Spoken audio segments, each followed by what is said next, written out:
Hola, bienvenidos, bienvenidas a esta tercera clase del curso 4 de termodinámica, donde vamos a ver análisis de energía en sistemas cerrados. Los docentes que vamos a estar acompañándolos durante todo este cuatrimestre somos Cristian Costa, como el titular del curso, Javier Oibín, como ayudante primero y quien resolvió los ejercicios de esta guía, Sofía Studer-Epper, como ayudante segunda, y yo, Luis Costa, como jefe de trabajos prácticos. Los principales objetivos de esta clase son, en primer lugar, profundizar, porque ya lo venimos haciendo en las guías anteriores y obviamente lo vamos a seguir haciendo en las próximas guías, en lo que es la aplicación del primer principio en sistemas cerrados, específicamente en sistemas cerrados. Vamos a estar analizando muchas situaciones de sistemas cerrados a lo largo de toda la guía, eh, a los que le vamos a estar aplicando casi sistemáticamente el primer principio de la termodinámica, que es el principio de conservación de la energía, ¿sí? Entonces vamos a analizar lo que es la transferencia de energía en este tipo de sistemas cerrados en diferentes situaciones. Esto nos va a acercar al concepto de masa de control. En termodinámica, cuando analizamos sistemas, analizamos básicamente dos tipos de sistemas distintos.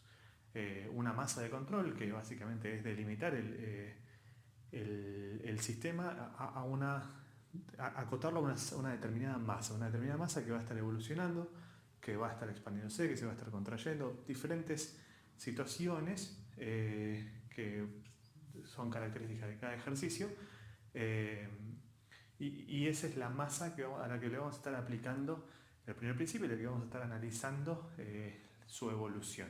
¿Sí? El otro tipo de sistemas que vamos a analizar en termodinámica y que es objeto de la clase que viene es volúmenes de control, donde uno lo que delimita es una zona del espacio donde ocurre una transformación.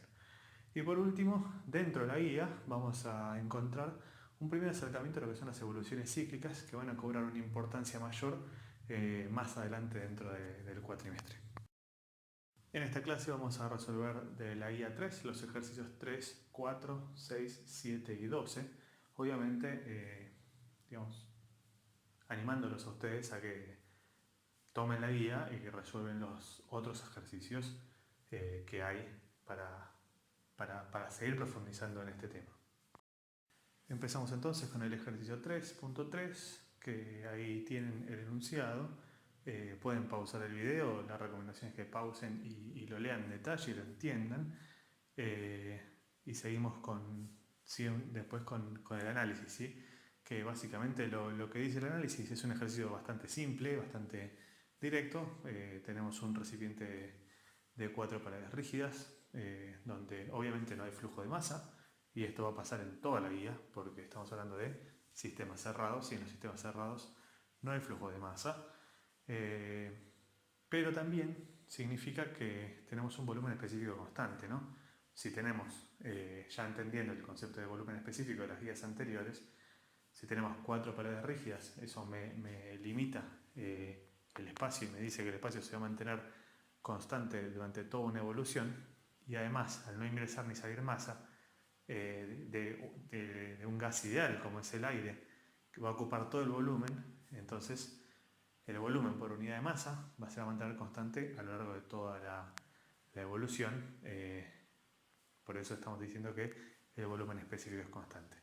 El enunciado me dice que es un sistema bien aislado, con lo que no hay intercambio de calor a través de las paredes, pero sí hay un ingreso de trabajo a través de esas paletas que cuenta el enunciado. ¿Sí? Los objetivos del ejercicio básicamente es, como comentaba, la aplicación del primer principio de sistema cerrado, en un caso de volumen específico constante, como para entender, ya también lo hemos hecho en otros ejercicios, pero como para seguir profundizando en cómo se abordan este tipo de ejercicios de volumen específico constante. Y bueno, hay una especie de complicación, entre comillas, de lo que es el trabajo dado como forma de potencia, ¿sí? Dado como un trabajo a lo largo de una determinada cantidad de tiempo. Y bueno, esa operatoria, que realmente no es de altísima complejidad, pero bueno, siempre viene bien tener una base y un recuerdo de cómo se hacen este tipo de cosas.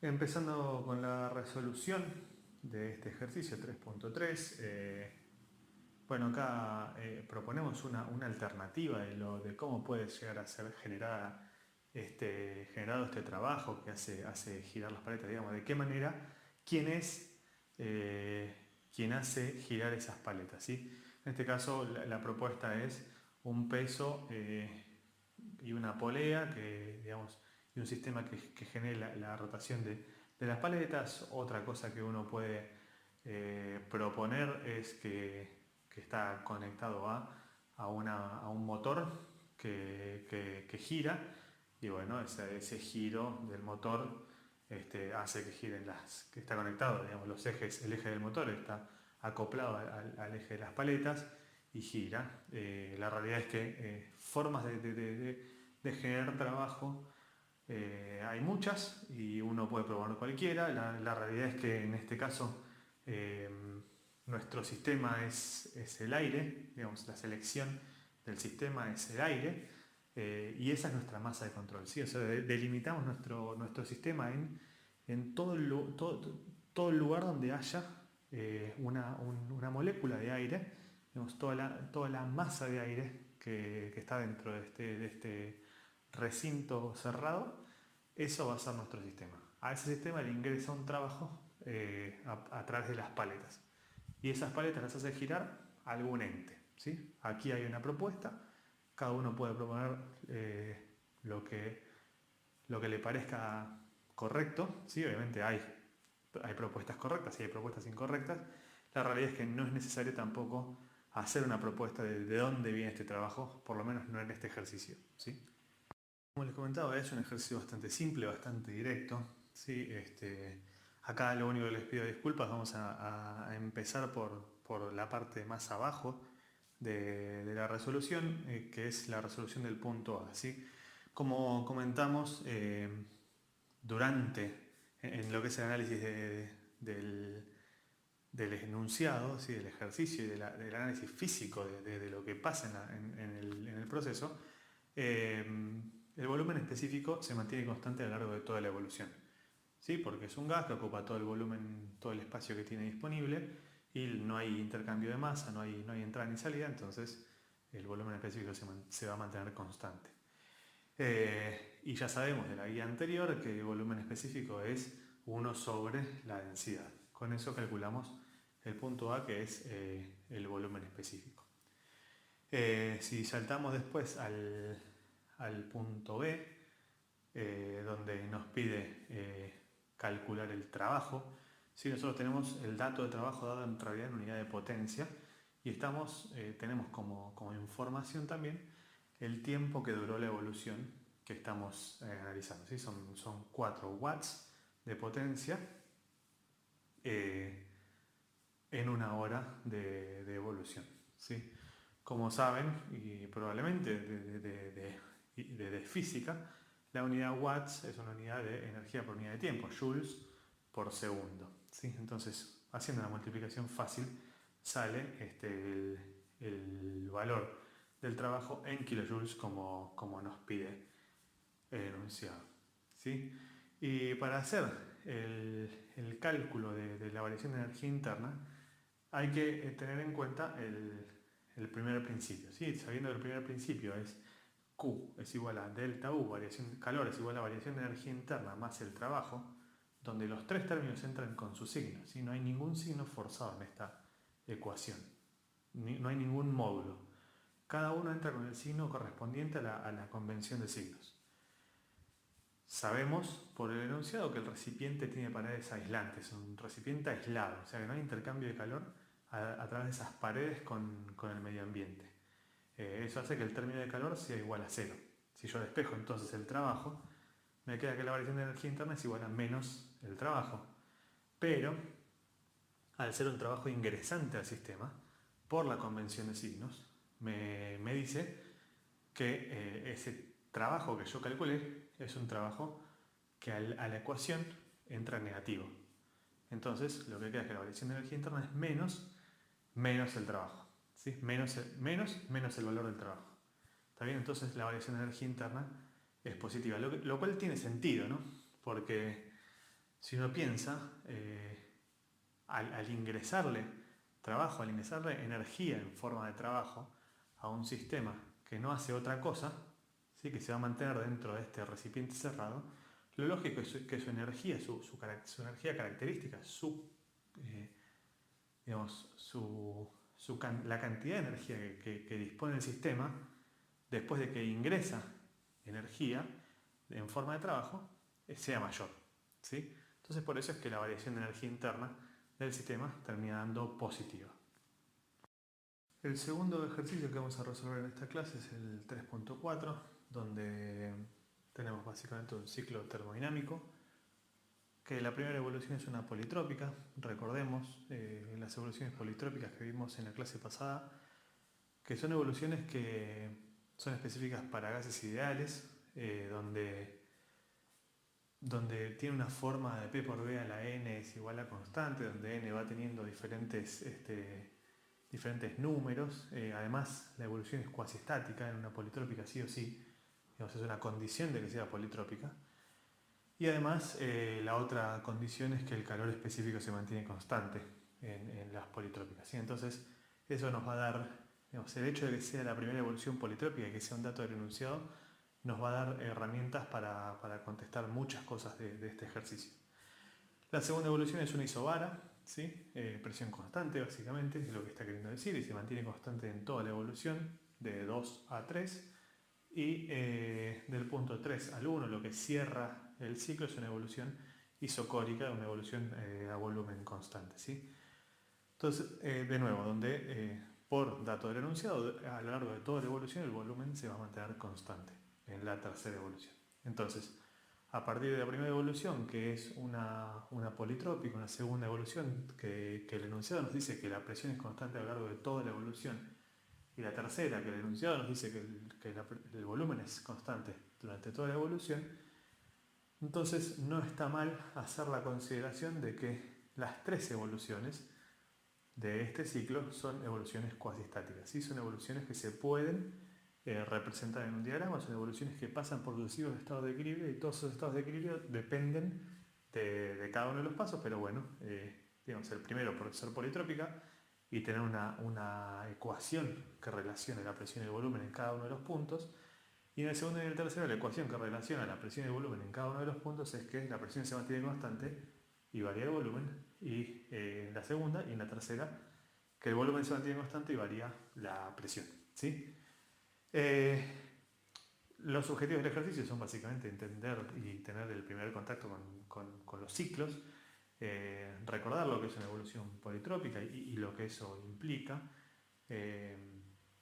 cómo se combina para cerrar el ciclo con las evoluciones isobáricas y isocóricas, y dentro del gráfico, sí, entender cómo se puede ver el trabajo de un ciclo en un gráfico termodinámico como bueno, el que estamos viendo, el que hemos visto hasta ahora, que es el gráfico presión-volumen. Bueno, como dijimos en el análisis del enunciado, en el análisis de situación, por las tres evoluciones, los datos del ejercicio, etc., podemos suponer, y no es una suposición errada, que las tres evoluciones son cuasi estáticas. Y al ser cuasi estáticas podemos aplicar esta ecuación de cálculo del trabajo de evoluciones, donde el trabajo se va a calcular como la presión por diferencial de volumen integrado entre el volumen inicial y final de la evolución, ¿sí? Y básicamente el primer punto que pide el cálculo del trabajo total es una aplicación sistemática de esta ecuación a las tres evoluciones, ¿sí? Vemos ahí cómo se grafica esta evolución, este ciclo en el trabajo, donde la evolución de 1 a 2 tiene esta forma, y como vemos hay una contracción, además por dato del enunciado, ¿sí? Hay una contracción del sistema en la evolución de 1 a 2, se achica el volumen, ¿sí? La segunda evolución es una evolución a presión constante, donde se recupera el volumen al valor inicial, al valor de B1, ¿sí? Entonces hay una expansión del sistema y después el sistema se mantiene a volumen constante reduciendo su presión para volver al estado 1. Básicamente esas son las formas. Obviamente al ser P por B constante, en la primera evolución la forma es esta curva, no es recta ni nada, ¿sí? Y si recordamos de la clase pasada, las evoluciones politrópicas, cuando el n es igual a 1, cuando P por B a la n es constante, es una politrópica, y n es igual a 1, esas evoluciones politrópicas son isotérmicas, ¿sí? Probablemente lo hayan visto en la teórica, la explicación de por qué cuando n es igual a 1 son isotérmicas, ¿sí? Eso nos va a ayudar también para otra parte de este ejercicio.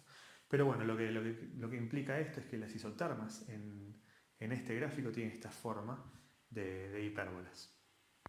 Vemos entonces que sin forzar absolutamente nada y aplicando simplemente la ecuación de que el trabajo es la integral entre el volumen 1 y el volumen 2 de la función que tiene la presión con el volumen por el diferencial de volumen, ¿sí? Y eso ya lo hemos visto en la clase pasada también, como P por D es constante en toda la evolución de 1 a 2, entonces P por D en cualquier punto es igual a P por D en cualquier otro punto, por ejemplo el punto inicial.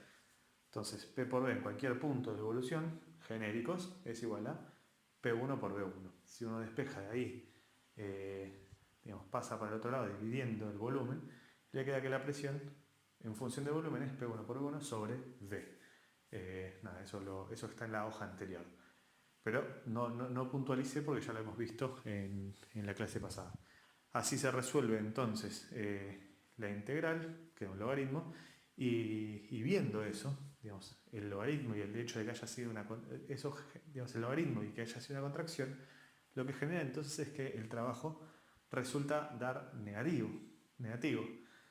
Entonces al dar negativo lo que significa es que el exterior, el medio, le está entregando un trabajo al sistema nuestro que estamos estudiando, que es este gas que está describiendo esta evolución cíclica. Esto es, salta a la vista porque necesito un trabajo exterior para que el sistema se contraiga de manera isotérmica.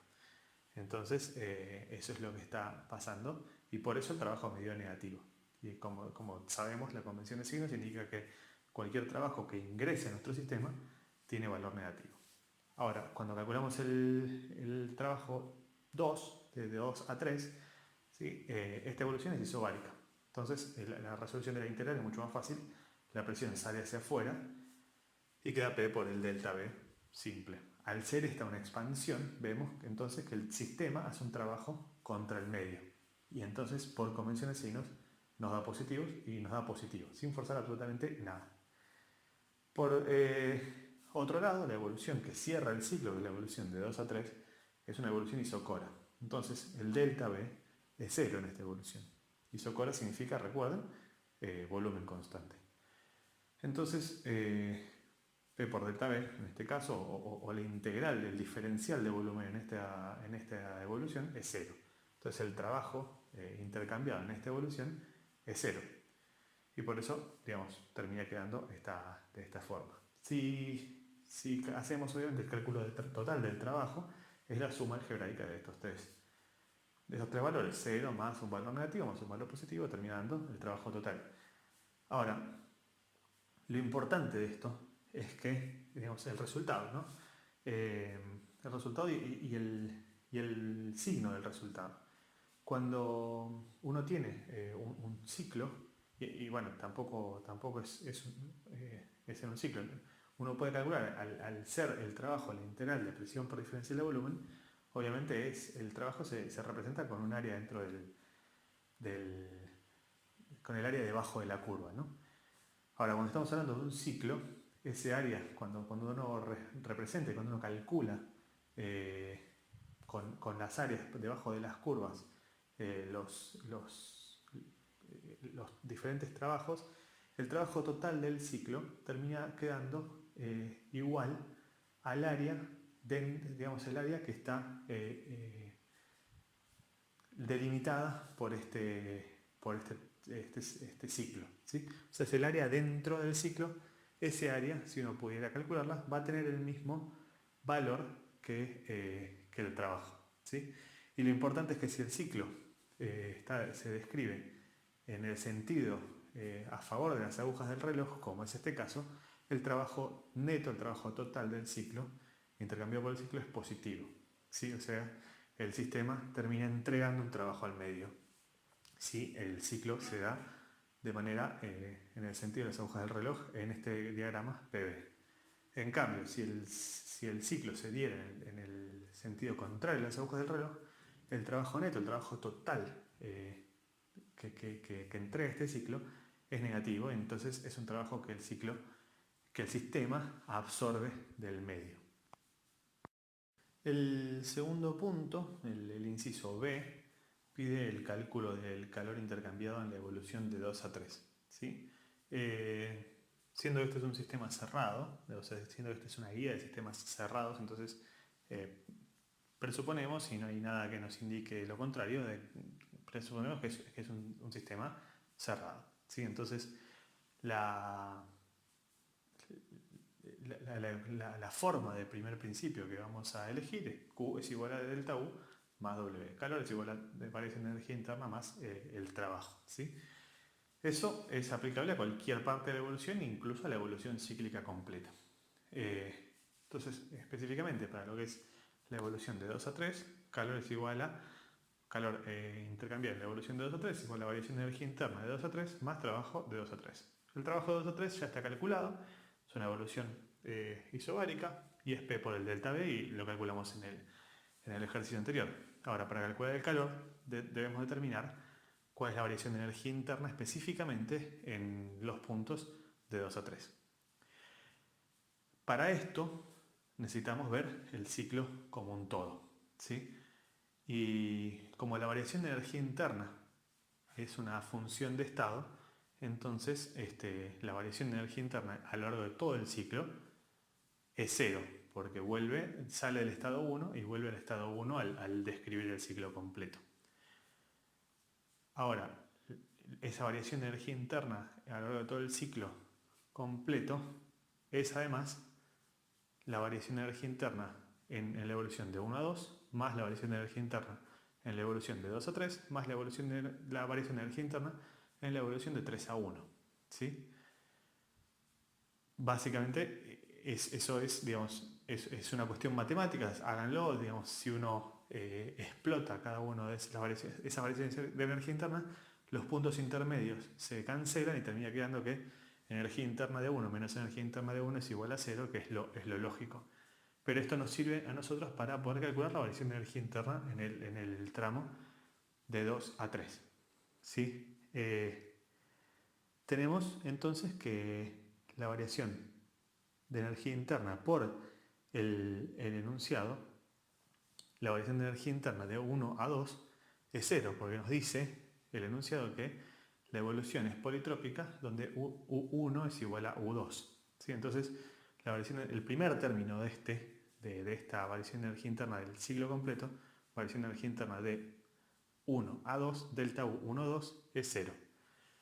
De ahí nos queda entonces que, como el total, la suma de las tres variaciones de energía interna es 0, entonces me queda que variación de energía interna 2 a 3 es igual a menos variación de energía interna de 3 a 1 y la de 2 a 3, la de 3 a 1 la tenemos los datos de energía interna en el estado inicial y en el estado final.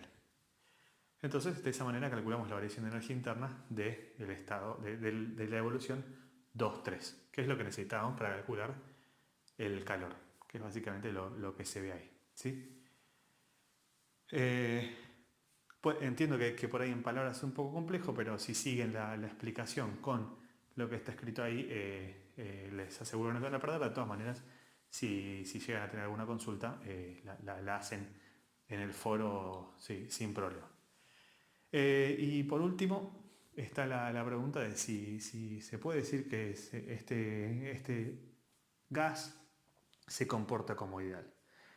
Y bueno, un poco si un poco lo vimos en el análisis, y un poco también el hecho de que nos diga que es una evolución politrópica, ya nos está diciendo que es un gas ideal, porque sabiendo que la evolución politrópica es específica para gases ideales, y recordando que el calor específico es constante en las evoluciones politrópicas, eh, y que son cuasiestáticas. Si uno se enfoca particularmente en la evolución de 1 a 2, la evolución nos decía el enunciado que se comporta según P por B a la 1 es igual a constante.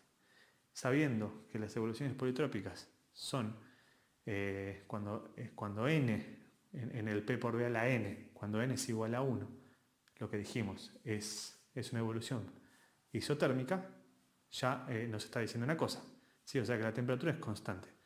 Además, si uno usa y uno ve la fórmula de gases ideales, del modelo de gases ideales, que P por B es igual a M por R por T, ustedes probablemente la hayan visto con N número de moles, pero hay un cambio que se le hace al R, y ya no es más universal y es específico de cada gas, tiene que ver con la masa molar, etcétera, pero se mete una constante nueva, pero básicamente masa M por R por T, y siendo que la masa en este caso es constante, porque es un sistema cerrado, R es una constante y N es igual a 1 en P por B a la N. Entonces estamos hablando de que lo único necesario es que la temperatura sea constante para que P por B sea constante. Entonces, también, por ese otro lado, vemos que la temperatura se mantiene constante y se está cumpliendo también el modelo de gases ideales en este caso. O sea, se cumple que si la temperatura es constante, P por B es igual a constante. Y además, por otro lado, al ser una politrópica, el calor específico es constante, y por dato del enunciado, la energía interna en el punto 2 es igual a la energía interna en el punto 1. ¿Sí? Y recordemos que estamos viendo que la temperatura no está quedando constante, o sea que la energía interna es únicamente función de la temperatura en esta evolución. Entonces, lo que lleva a pensar, de la misma manera, digamos, en las evoluciones de 2 a 3 y de 3 a 1, donde hay variación de temperatura, hay variación de energía interna. Entonces, digamos, está demostrando que este gas se está comportando como ideal porque cumple, primero que es una evolución de manera politrópica, cumple con que si la evolución es isotérmica, la variación de energía interna es 0, y si no es isotérmica, la variación de energía interna es distinta de 0, o sea que la variación de energía, la energía interna es función únicamente de la temperatura. Y bueno, cumple también que P por B es constante en un caso de temperatura constante, o sea que P por B es M por R por T, donde M y R son constantes porque es un sistema cerrado y T tiene que ser constante. Entonces, todas estas consideraciones, todos estos puntos nos están indicando que sí, este gas cumple con el modelo de gases ideales. Lo que vamos a hacer ahora es analizar el ítem B, el del cálculo del calor transferido en el proceso de 2 a 3, pero con el otro enfoque o la otra expresión que existe del primer principio que vieron en la teórica. Como les dijo Roberto, en la bibliografía hay dos grandes maneras de ver el primer principio, ¿sí? Una es Q es igual a delta U más W, en este caso para sistemas cerrados, y es la que, como habrán visto, es la que preferimos nosotros en la cátedra y con la que nos sentimos más cómodos. Y está esta otra donde se habla que la variación de energía del sistema completamente es igual a Q de entrada menos Q de salida, más trabajo de entrada menos trabajo de salida, más energía que ingresa con la masa menos la energía que sale con la masa, ¿sí? Tiene un formato mucho más de balance. Lo que nosotros hacemos es presentárselas, ustedes definen cuál es la fórmula o la forma que les resulta de la manera más fácil, y desde la práctica la intención es en este ejercicio, y lo vamos a hacer solamente en este ejercicio, probablemente vamos a ver las dos formas y vamos a demostrarles que de las dos formas obviamente se llega al mismo resultado porque estamos hablando de son dos expresiones distintas que explican el mismo proceso de la naturaleza, que es el intercambio de energía en un sistema cerrado. ¿Sí? En este caso, este término de primer principio incluye los términos de posibilidad de ingreso y salida de masa, que lo hace un poco más universal, y también tiene la dificultad, a nuestro criterio, de que en este caso sí los términos tienen forzado su signo. ¿Sí? El término de calor de entrada y calor de salida tiene forzado el signo. Si uno hace Q de entrada menos Q de salida, ya está diciendo que el Q de salida tiene que entrar ahí como positivo para que el menos de adelante no le modifique digamos, cómo impacta en la fórmula, en la variación de energía del sistema. De la misma manera que el Q de entrada tiene que entrar positivo. ¿Sí? O sea, todos estos valores que ven ahí, todo el trabajo, todos esos valores entran en valor módulo. De la misma manera que la energía de entrada y de salida de la masa, ¿sí? Entra en valor módulo. Tienen que entrar siempre en valor positivo porque el signo que tienen para la fórmula es el signo que tienen adelante. Si son más, son más, si son menos, son menos. Y la variación de energía del sistema, no, esa es la única, es el único término que no tiene forzado el signo. ¿Sí? El signo se lo da, obviamente, la resolución de los diferentes términos del lado derecho del igual. ¿Sí? Para este ejercicio particular, como no hay flujo de masa, entonces los términos de entrada y salida de masa se van. ¿Sí? Además, se desprecian los términos de energía cinética y potencial, variación de energía cinética y potencial del sistema, sobre todo porque la energía cinética no va a variar porque estamos hablando de un sistema que no está fluyendo, entonces no tiene velocidad, y la energía potencial vamos a suponer que no hay una variación grande, más allá de que haya una expansión del sistema en este proceso de 2 a 3. ¿Sí? Y también la otra cosa que ya sabemos de la resolución del ejercicio, del primer punto, es que el trabajo de 2 a 3 es un trabajo de expansión. ¿Sí? O sea, es un trabajo que lo está haciendo el sistema al medio. Entonces, en lo que es esta fórmula entra como trabajo saliente. ¿Sí? El trabajo de entrada aparece como se va, digamos, es cero. ¿Sí? Esto sería hasta el punto 3.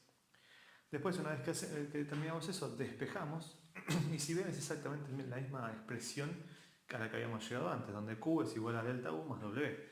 Donde Q, y de la misma manera que digamos, el formato de Q es igual a delta U más W desde el primer principio, lo que habla es del Q neto intercambiado y el W neto intercambiado. ¿Sí? Obviamente esos términos que sintetizan en un solo Q y en un solo W es el neto intercambiado por el sistema. ¿Sí? Si hay muchos trabajos de entrada y muchos trabajos de salida, en ese W se sintetizan todos y se suman todos algebraicamente, ¿no? Con el signo que tienen.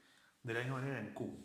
Entonces, como vemos acá, como no sabemos cuántos calores hay intercambiados, entonces todos los Q de entrada menos todos los Q de salida van a ser igual a delta U más W.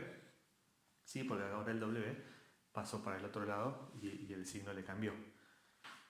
Como sabemos, todos estos valores tienen que entrar con su signo, perdón, sin su signo, tienen que entrar en valor positivo, entonces delta U ya lo calculamos y entra positivo, y era positivo, entra positivo, y W entra positivo, entra con el valor y entra positivo, y además, una vez que lo pasamos del otro lado del igual, queda con el signo más, o sea que queda sumando.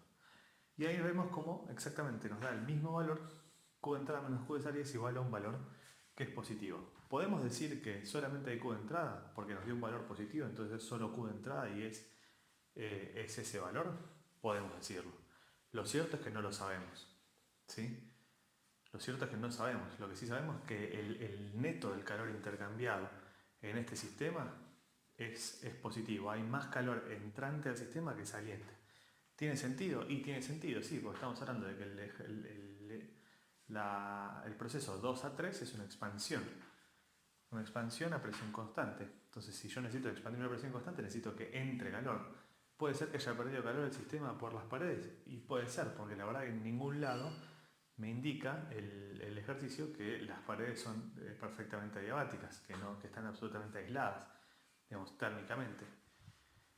Sí, se puede, de todas maneras se puede decir que como medio positivo Q de entrada es un Q de entrada y el Q de salida es igual a 0, entonces Q de entrada es igual a 4669 kJ. Las dos maneras es válida, o lo que uno puede decir es que Q neto es igual a 4669 kJ. ¿Sí? Como les dije, digamos, lo que entendemos nosotros de esta formulación del primer principio es que puede inducir a errores porque muchas veces uno no sabe cuáles son cuáles son las entradas, cuáles son salidas, cuántas entradas hay, cuántas salidas hay. Y sobre todo tiene la particularidad, el hándicap, si uno quiere decirlo, de que hay que recordar que todos estos valores entran en valor positivo, en valor módulo, y no con el signo que yo ya lo saqué quizás en otra ecuación, en otro cálculo externo al primer principio. Entonces me tengo que acordar que siempre los valores que meto acá tienen que ser en módulo y no por ahí con el signo que vinieron en el cálculo que me dio, y eso puede llegar a inducir errores. Mientras que la otra forma de escribir el primer principio, que es igual a delta U más W, si tenemos muchos calores, nos paramos del lado del medio del sistema, dependiendo de a quién le estamos calculando la variación de energía, y me fijo cuáles de todos los calores que tengo, cuáles son entrantes, cuáles son salientes, cuáles son positivos, cuáles son negativos, o los calculé y los calculé para ese sistema, y medio negativo, medio positivo, entran con el signo que ya me dio a la fórmula de Q es igual a delta U más W. ¿Sí? Y lo mismo el trabajo. Y el delta U entra con el signo que me dio en ambas fórmulas. ¿Sí?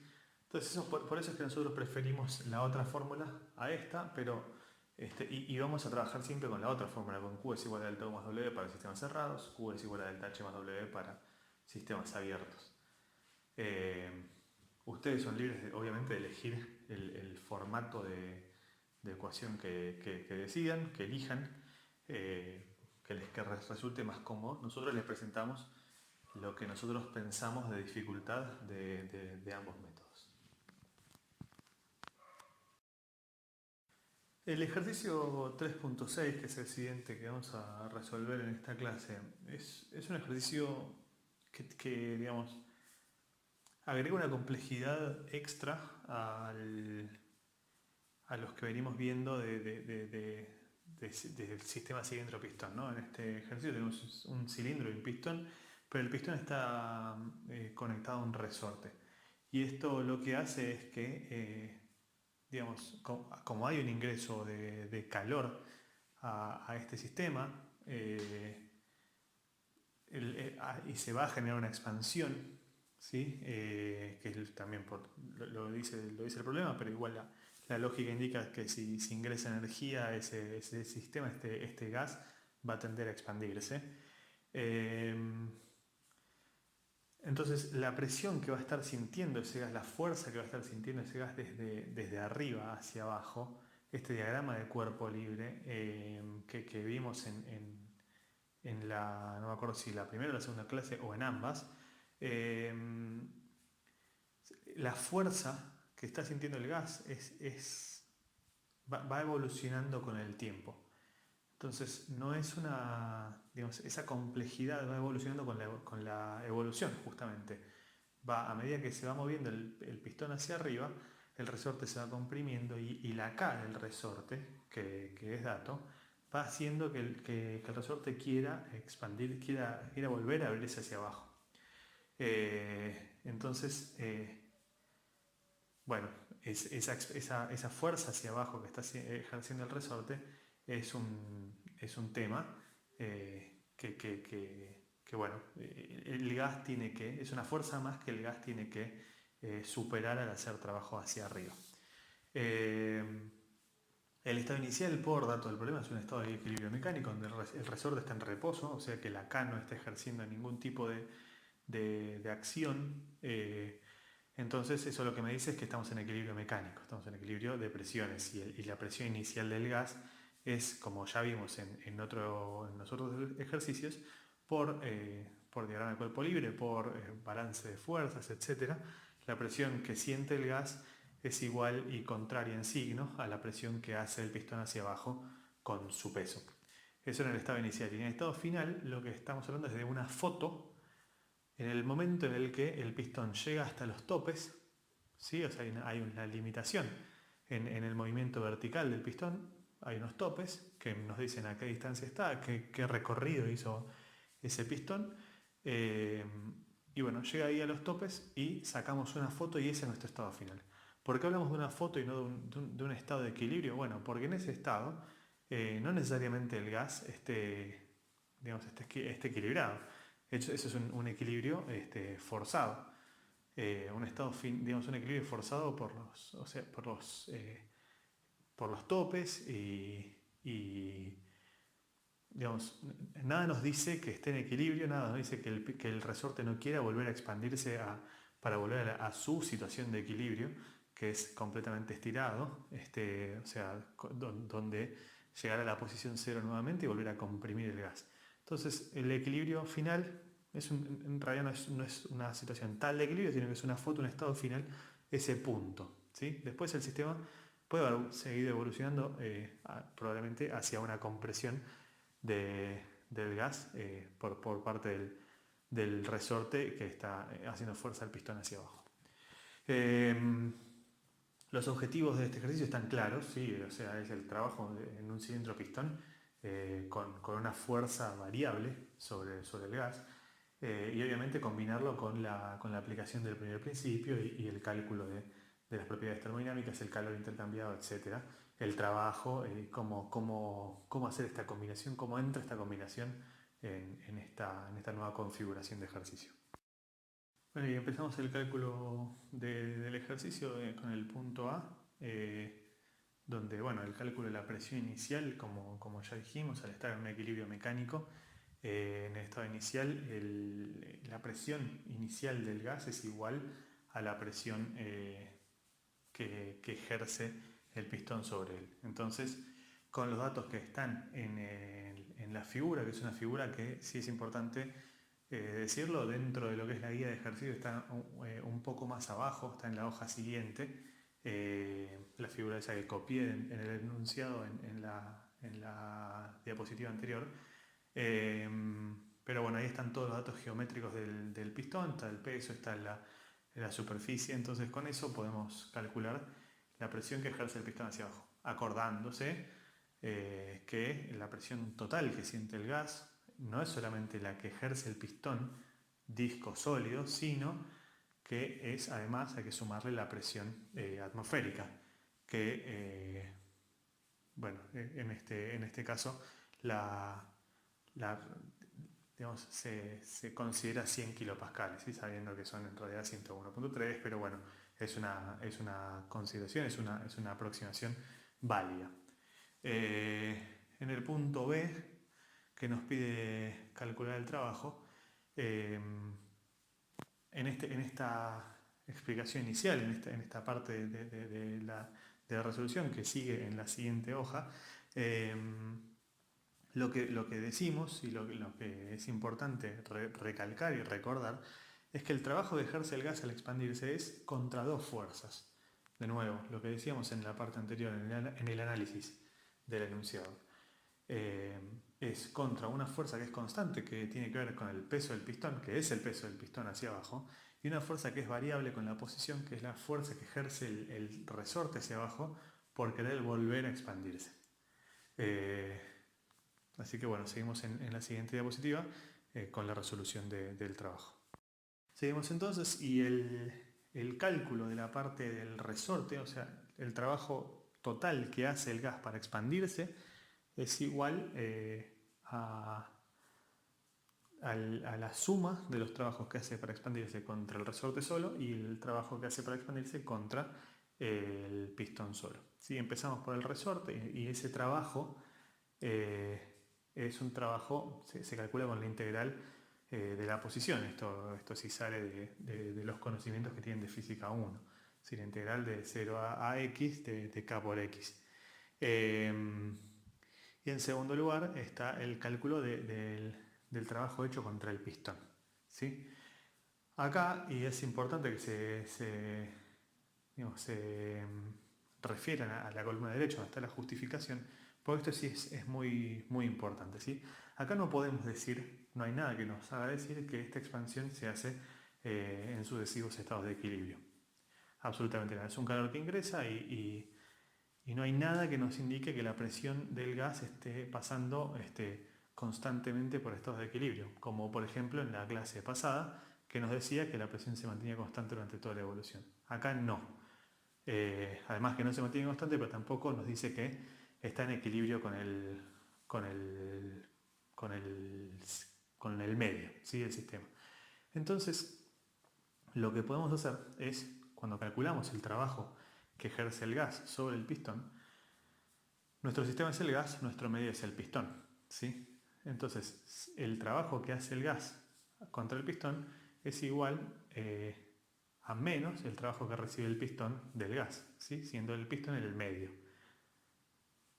Ese trabajo que recibe el pistón está ejerciendo una presión que es una y única y es constante durante toda la evolución. Entonces sí es cierto que es menos P por el delta V, el trabajo que recibe el pistón, ¿sí? O sea, es su presión total, o sea, la presión total por el delta V del medio, ¿sí? Por otro lado, el delta V del medio es igual a menos el delta V del sistema. O sea que si yo lo reemplazo, me queda que el trabajo del sistema, o sea, el trabajo que ejerce el sistema es igual a la presión del medio por el delta V del sistema. ¿Sí? Que eso es fácil de calcular. Y la presión del medio la tenemos porque es la presión que ejerce el pistón total, o sea, la presión del disco más la presión de la atmósfera. ¿Sí? Entonces es muy importante que se aclare cuando están resolviendo los ejercicios porque si ustedes ponen directamente que el trabajo del sistema es igual a la presión por el delta V del sistema, directamente entonces lo que nosotros vemos y lo que nosotros interpretamos de esa ecuación es que ustedes están diciendo que el sistema pasa por sucesivo estado de equilibrio, que la evolución es cuasi estática. Y no es así.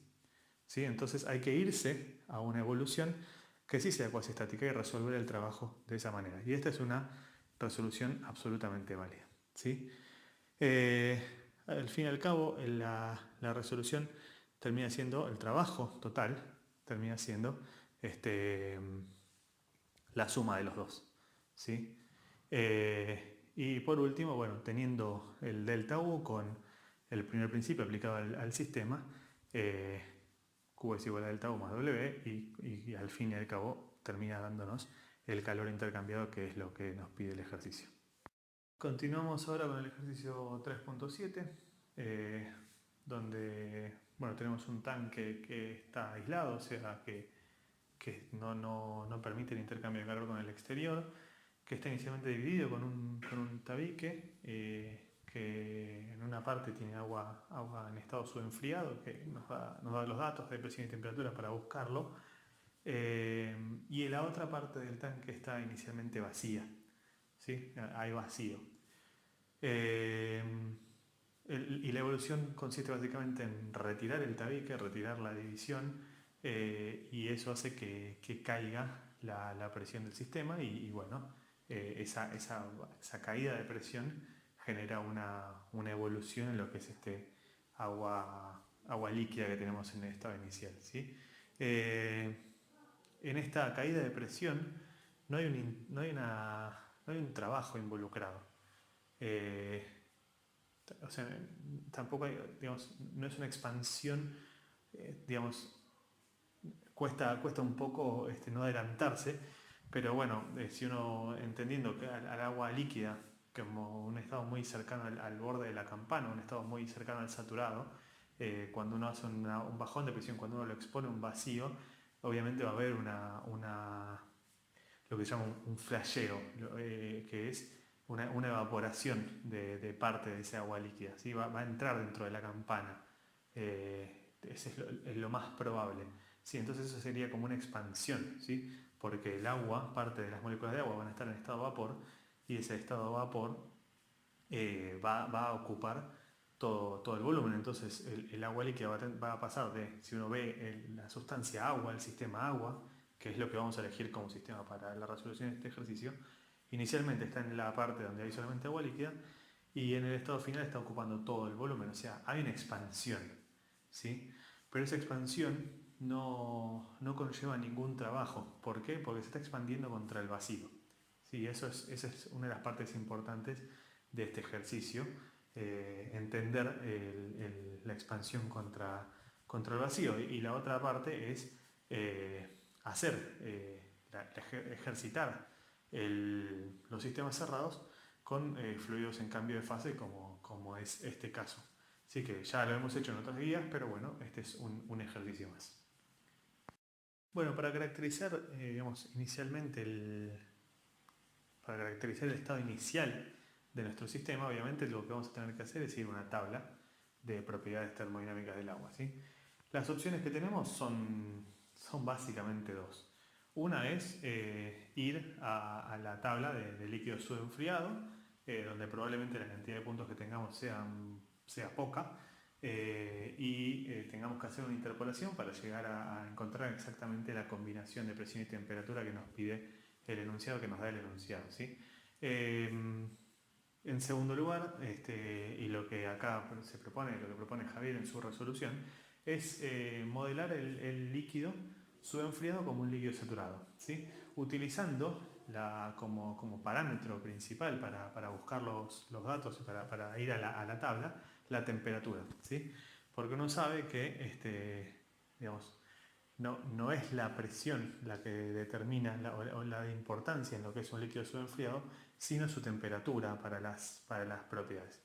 Como al ser el líquido un fluido incompresible, no es tan importante a qué presión se encuentra, sino la temperatura a la que se encuentra para determinar sus datos, ¿sí? sus propiedades termodinámicas. Y eso es lo que se hace en esta resolución. Van a ver que si lo hacen de la otra manera, el error que se introduce haciendo esto es muy bajo. Y quizás, como decíamos también en la guía pasada, el error que se introduce interpolando en una tabla con pocos datos sea probablemente mayor, porque es una interpolación lineal entre datos que están muy alejados entre sí. Ahora, si tienen la posibilidad de entrar a una tabla donde tienen el par temperatura-presión y pueden buscar los valores de energía interna y de volumen específico para exactamente ese punto del líquido subenfriado, es mejor y es levemente más exacto. Después, obviamente, para resolver y para entender el funcionamiento de este ejercicio y cómo evoluciona y qué le pasa a este agua inicialmente líquida, tenemos que plantear el primer principio, ¿sí? El primer principio como ecuación que vincula los intercambios de energía y cómo se movió la energía del sistema que estamos estudiando. Es un sistema cerrado, sí, porque más allá de que haya, si se quiere, un movimiento de la masa, ¿sí? Lo que nosotros estamos estudiando es la masa de control, que inicialmente es masa de agua líquida que está en una parte del espacio y después está ocupando todo el espacio de este recipiente, ¿sí? Pero, como digo siempre, y medio una humorada, es como las hinchadas de fútbol, ¿sí? Yo elijo una masa y la sigo a todas partes, ¿sí? La sigo a donde va y estudio toda la masa en donde sea que esté en el espacio durante toda la evolución. Entonces no es un sistema abierto, es un sistema cerrado, ¿sí? Donde nuestro sistema es el agua, es la masa de agua, ¿sí?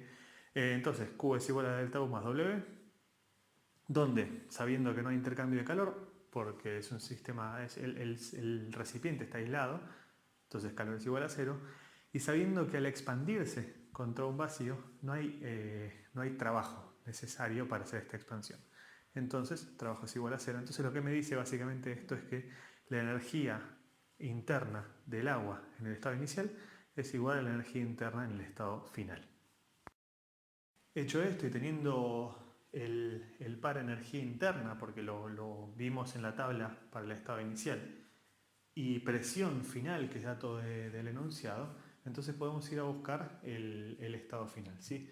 Entonces, si uno va con esa presión de 10 kilopascales y se fija, si se acuerdan cómo habíamos hecho los ejercicios de la clase pasada, uno entra a la tabla de vapor saturado con la presión de 10 kilopascales y se fija en las energías internas del líquido saturado y del vapor saturado. Y la compara con la energía interna del estado inicial, del punto 1. ¿Sí? Porque nosotros sabemos que la energía interna del punto 1 es igual a la energía interna del punto 2. Entonces yo la comparo y veo que la energía interna del punto 1 está entre medio de las energías internas del líquido y vapor saturado a la presión del punto 2. Entonces lo que tenemos en el estado final es un vapor húmedo, es una mezcla líquido-vapor, ¿sí? Con su temperatura de equilibrio en el valor que dice ahí, ¿sí? Entonces podemos calcular el título con la energía interna y a partir del título calcular el volumen en el estado final, ¿sí? O sea, la temperatura final es la que vemos, la que leemos de la tabla, y el volumen, que es el volumen total del recipiente, lo calculamos con el volumen específico final. ¿Por qué? Nosotros calculamos con el título y los volúmenes específicos del líquido saturado y del vapor saturado, calculamos el volumen específico de la mezcla líquido-vapor. Ahora, esa mezcla líquido-vapor está, como dijimos, la parte líquida ocupando su volumen, en la parte inferior, si se quiere, del recipiente, y en la parte superior del recipiente está toda la masa de vapor, digamos, la parte del agua que se evaporó, está ocupando el resto del recipiente. Entonces, esa misma masa de agua que estaba inicialmente en una parte, finalmente va a estar en todo el recipiente. Entonces, si a ese volumen específico lo multiplicamos por la masa de agua, nos va a dar el volumen total del recipiente. Seguimos entonces con la resolución del último ejercicio de la clase de hoy, que es el 3.12, donde tenemos un dispositivo cilindro-pistón que inicialmente tiene una mezcla de líquido-vapor a unas determinadas condiciones, y el equilibrio está forzado por los topes, ¿sí? Que están sosteniendo al pistón. O sea, lo que quiere decir eso es que no necesariamente, y probablemente no sea así, la presión interna que tiene nuestro sistema, nuestro líquido-vapor, no sea igual a la del pistón, ¿sí? A la del pistón más la atmósfera. Bueno, ingresa calor, eso hace que la evolución se separa en dos etapas, ¿sí? Una primera etapa que es cuando la mezcla líquido-vapor llega hasta la presión en la cual se equilibra con el pistón, y una segunda etapa en la que empieza a acumular mayor presión, entonces le permite tener una fuerza que mueva el pistón hacia arriba, ¿sí? para seguir expandiéndose hasta llegar al volumen que indica en el estado final, que estamos hablando de una situación de equilibrio mecánico con el pistón quieto a una determinada presión, que ahí es donde corroboramos que la presión del pistón es mayor a la presión inicial de nuestro sistema. Entonces no había un equilibrio mecánico real al inicio, estaba forzado por los topes, y el aumento del volumen es de un 20% del volumen inicial, ¿sí? Nuevamente el ejercicio lo que busca es algo muy similar al ejercicio anterior, trabajo en sistemas con fluidos en cambio de fase, ¿sí? Y bueno, profundizar un poco más en lo que es la operatoria de dispositivos cilindro-pistón, que como ven, dentro de lo que son sistemas cerrados, es un dispositivo de importancia y que se usa mucho en los ejercicios, porque hay intercambio de trabajo, hay mucho para hacer en este tipo de dispositivos. Como vemos ahí está el esquema de instalación, y ven ahí que la presión que ya se indica que ejerce, digamos, la combinación del disco, el pistón sólido más la atmósfera, es de 500 kilopascales. Y la presión total que ejerce este medio, ¿sí?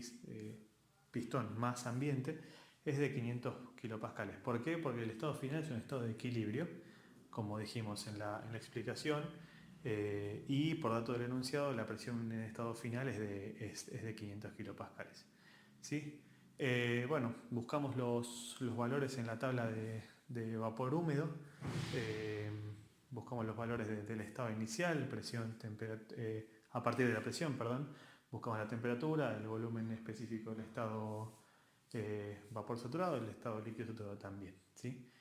También tenemos como dato del ejercicio que la masa de líquido es de 1 kilogramo y la masa total de agua en estado líquido-vapor es de 3 kilogramos. Y obviamente por balance de masa, y eso sí es completamente válido porque todo lo que no es masa de líquido es masa de vapor, entonces la masa de vapor estamos hablando de 2 kilogramos, ¿sí? Y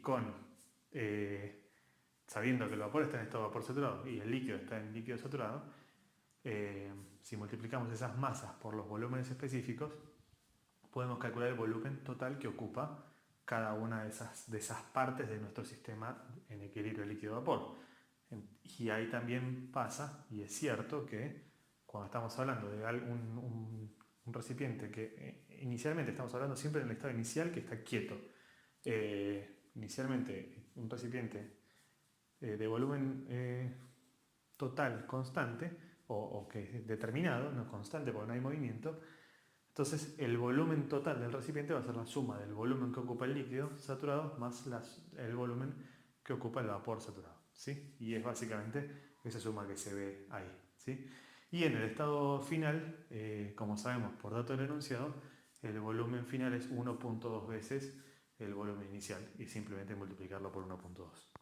Bueno, y en el estado final, el volumen específico, ¿sí? Es el volumen total final dividido la masa total que está ocupando todo ese volumen, ¿sí? Porque si inicialmente estábamos hablando de una mezcla líquido-vapor y le estamos entregando calor, pueden pasar dos cosas. O la mezcla sigue en equilibrio líquido-vapor, o sea que la parte vapor, la parte líquida va a estar ocupando cierto volumen y la parte vapor todo el resto del volumen, o vamos a tener solamente vapor sobrecalentado y va a estar ocupando todo el volumen, ¿sí? Entonces, para calcular el volumen específico final de nuestro sistema, que es el agua, va a estar ocupando todo el volumen final, o sea, el volumen que acabamos de calcular, 1.2 veces el volumen inicial, y lo tengo que dividir por la masa, que es la masa total, ¿sí? Con eso calculo el volumen específico final. Tengo la presión, entonces lo que voy a hacer es buscar cuáles son las características, las propiedades termodinámicas del estado final. Puedo hacer, como dice siempre, vamos a la tabla de vapor húmedo y nos fijamos las condiciones a esa presión, cuál es el volumen específico del líquido saturado y del vapor saturado, ¿sí?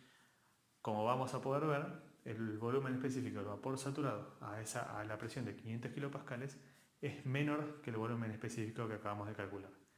Lo que nos está diciendo eso es que estamos hablando de el estado final de esta evolución es un estado de vapor sobrecalentado, ¿sí? Entonces, de esa manera podemos ver la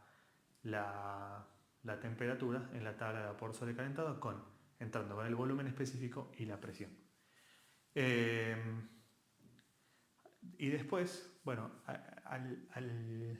cuando nos piden en el punto 2, que es la masa de agua líquida, en el momento en el que empieza a elevarse el émbolo, digamos, a elevarse el pistón, lo que está pasando en ese exacto momento, todavía no hubo una variación de volumen, ¿sí? Por eso dijimos que cambiamos vemos la evolución en dos partes. Una primera parte, que es cuando por ingreso del calor la presión crece hasta machear, hasta igualar la presión que ejerce pistón más atmósfera, y en ese instante, cuando llega ese instante, todavía no hubo variación de volumen. Entonces el volumen específico lo puedo calcular como el volumen total inicial dividido la masa total, ¿sí? Y la presión del sistema en ese momento es 500 kilopascales, porque es el exacto momento en el que igualó la presión del pistón más la presión atmosférica, ¿sí? Con ese par puedo ir a ver cuál es el estado de mi sistema en ese momento, ¿sí? Calculo el volumen específico, tengo la presión y hago lo mismo.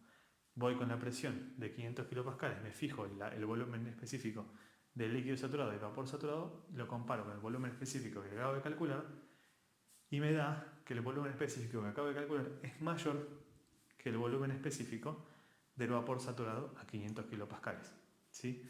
Entonces lo que me está diciendo es que en el estado intermedio, en el estado en el que el calor llevó al agua a 500 kilopascales, pero todavía no se movió el pistón, en ese estado tenemos vapor sobrecalentado. Entonces no hay masa de agua líquida, no existe agua líquida. El resultado de ese punto es que la masa de agua líquida es cero. Acá en el primer punto tenemos lo que ya habíamos dicho en la hoja anterior, donde decimos que es el estado intermedio es un estado de vapor saturado, ¿sí? Vapor sobrecalentado, perdón. El tercer punto que pide el trabajo efectuado durante el proceso, estamos hablando de, si lo separamos en dos etapas, entonces estamos hablando de dos etapas de cálculo de trabajo. Una primera etapa en la que el gas está acumulando presión por la entrada del calor y el pistón todavía no se movió, entonces esa primera etapa de 1 a 2 el trabajo es cero, y una segunda etapa de 2 a 3 donde ya el pistón sí se empieza a mover y llega a un estado final de equilibrio mecánico, que es el que conocemos. ¿Sí? Bueno, obviamente para el cálculo de este trabajo vamos a tener que hacer lo mismo que hicimos en el otro ejercicio de esta guía, ¿sí? Porque no estamos hablando de una sucesión de estados de equilibrio en esta evolución de expansión del pistón, ¿sí? No es una sucesión de estados de equilibrio, no estamos hablando de una evolución cuasi estática, entonces tenemos que irnos a decir que el trabajo que ejerce el sistema es igual y contrario en signo al trabajo que recibe el medio, ¿sí? Este trabajo que recibe el medio que en este caso antes teníamos un resorte y por ahí era más difícil de verlo. Acá el medio, la presión está clarísimo que la presión del medio es la presión del pistón más la presión de la atmósfera, ¿sí? Esa es la presión que ve el medio, ¿sí? Por el delta V del medio, ¿sí? O sea, el medio sí se mantiene a presión constante, entonces sí se puede hacer el trabajo como P por delta V del medio, ¿sí? Cada uno del medio. Y sabiendo que cuánto varía el volumen en volumen el medio es igual y contrario en signo a cuánto varía en volumen el sistema. Entonces, el trabajo que ejerce el sistema termina siendo la presión del medio, que es la presión del pistón más la presión de la atmósfera, por la variación de volumen del sistema, ¿sí? De nuevo, y vuelvo a reforzar porque esto es muy importante. No es lo mismo, aunque numéricamente y la fórmula sea la misma, pero no es lo mismo poner trabajo del sistema es igual a presión del medio por delta V del sistema que poner estas dos líneas que ven acá, ¿sí? Porque una cosa quiere decir que ustedes están diciendo que la evolución es cuasi estática cuando no lo es, y otra cosa quiere decir que entienden que no es cuasi estática y que se van a una evolución cuasi estática que es la del medio para poder resolverlo, ¿sí? Y obviamente, por último, cuando estamos hablando de hacer el gráfico, como estamos hablando de que no son evoluciones cuasi estáticas, las evoluciones tenemos que ponerlas en líneas punteadas, ¿sí?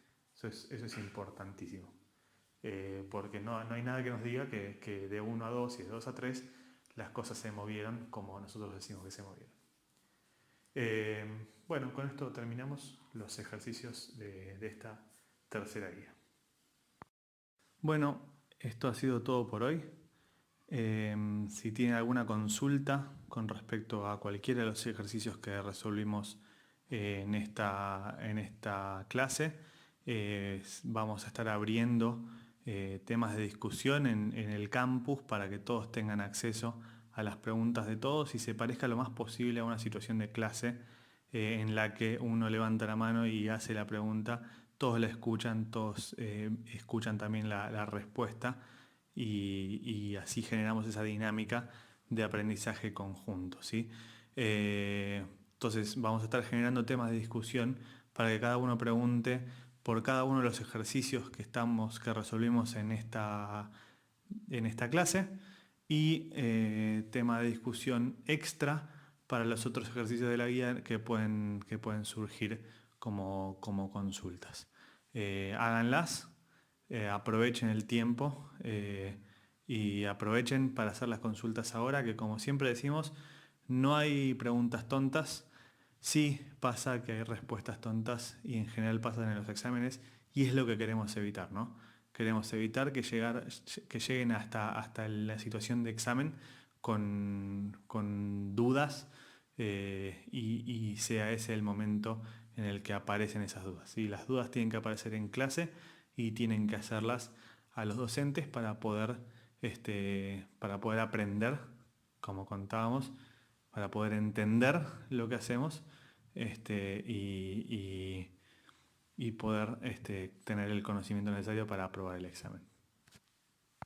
Muchas gracias por su atención, espero sus consultas y buena semana.